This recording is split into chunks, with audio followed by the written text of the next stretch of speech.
दोस्तों, एमआईएम के औरंगाबाद के पूर्व सांसद इम्तियाज जलील साहब लड़ेंगे विधानसभा चुनाव।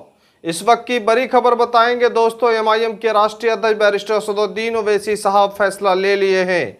अक्टूबर महीना में विधानसभा चुनाव है और अब विधानसभा चुनाव में बड़ी मजबूती के साथ एमआईएम अपना उम्मीदवार उतारने की तैयारी में है। और इसी कड़ी में यह संकेत भी मिल रहा है कि एमआईएम के पूर्व सांसद इम्तियाज जलील साहब भी इस बार विधानसभा चुनाव लड़ेंगे। इससे पहले वो विधायक थे, तो हालांकि उस वक्त एमआईएम के महाराष्ट्र में 2 विधायक थे, इम्तियाज जलील साहब और वारिस पठान साहब। वारिस पठान साहब जीतने के बाद जो है चुनाव हारे, लेकिन इस बार जो है एमआईएम के औरंगाबाद के पूर्व सांसद इम्तियाज जलील साहब भी चुनाव हार चुके हैं। अब विधानसभा चुनाव में किस्मत आजमाने की तैयारी में है और लगातार हार के बाद समीक्षा कर रहे हैं। जैसा कि आप देख रहे हैं, एमआईएम के पूर्व सांसद इम्तियाज जलील साहब लगातार सोच रहे थे कि जीतेंगे इस बार, और देश भर के लोगों की उम्मीदें इम्तियाज जलील साहब पर था और लोग देख भी रहे थे। लेकिन आखिरकार चुनाव हारे और चुनाव हारने के बाद से ही मुसलसल तैयारी कर रहे हैं, समीक्षा कर रहे हैं और लगातार जो है लोगों के बीच जो है पहुंचकर उनकी समस्याओं का पहले की तरह से हल करने का प्रयास कर रहे हैं। लेकिन ओवैसी साहब ने एक हिम्मत दिया है और इसी हिम्मत के वजह से लगातार वो आगे बढ़ चुके हैं। उसी हौसला के वजह से फिर से अब जो है विधानसभा चुनाव की तैयारी में जुट चुके हैं। इस बार महाराष्ट्र में एमआईएम के कई उम्मीदवार होंगे। जिस तरह से आप देख रहे हैं कि लोकसभा चुनाव में 4 उम्मीदवार उनके थे, लेकिन चारों उम्मीदवार कामयाब नहीं हो पाए। ओवैसी साहब इस बार जो है फैसला ले रहे हैं और जो संकेत दिए हैं, ओवैसी साहब का साफ तौर पर कहना है कि महाराष्ट्र में इस बार बड़ी मजबूती के साथ चुनाव लड़ेंगे। जब मैं आपको ये कहता था कि मेरा और आपका काम ये है कि हम मेहनत करेंगे, शिद्दत के साथ मेहनत करेंगे और नतीजा जो भी हो हम ऊपर वाले पर छोड़ेंगे, अल्लाह पर छोड़ेंगे। नतीजे जिस दिन आए, यकीनन आप लोगों की मेहनत थी, आप लोगों की दुआएं थी, रात रात भर आप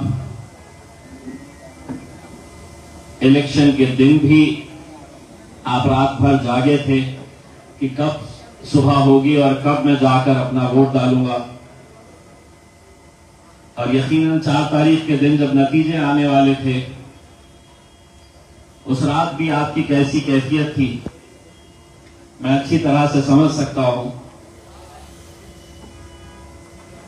आप लोगों ने शहर के अंदर 2 बार जश्न इम्तियाज मनाया।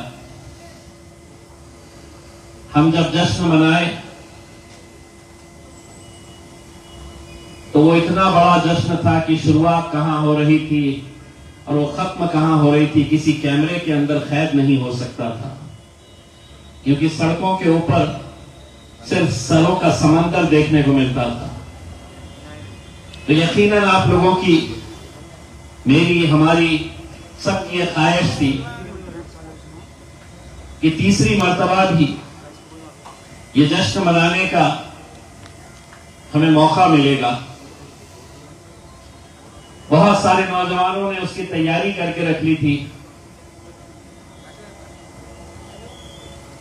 कुछ बच्चे रात में छोटे छोटे झंडे और छोटी पन्नी के अंदर हरा रंग अपने तकिए के नीचे लेकर सोए कि सुबह उठेंगे तो वो झंडा लहराएंगे, वो हरे रंग से हम खेलेंगे। उनकी कैफियत कैसी थी, बुजुर्गों की, हमारे माएं और बहनों की कैफियत कैसी थी, मैं अच्छी तरीके से समझ सकता हूं। लेकिन मैं अपने आप से यह कहता हूं कि मेरे रब के ऊपर यकीन बहुत पुख्ता है, और इसलिए कहता हूं कि जो 2 मर्तबा जीत हमें नसीब हुई थी, अगर आप उसके ऊपर नजर डालेंगे कि एक शख्स पूना से आता है और महज 28 दिन पहले ये ऐलान करता है कि मुझे इस कॉन्स्टिट्यूएंसी का एमएलए बनना है, तो लोग हंसते थे, लोग उंगलियां उठाते थे, इल्जाम करते थे मेरे ऊपर कि ये कैसे मुमकिन है कि एक दूसरे शहर से आने वाला शख्स 28 दिन पहले कहता है कि मुझे इलेक्शन लड़ना है।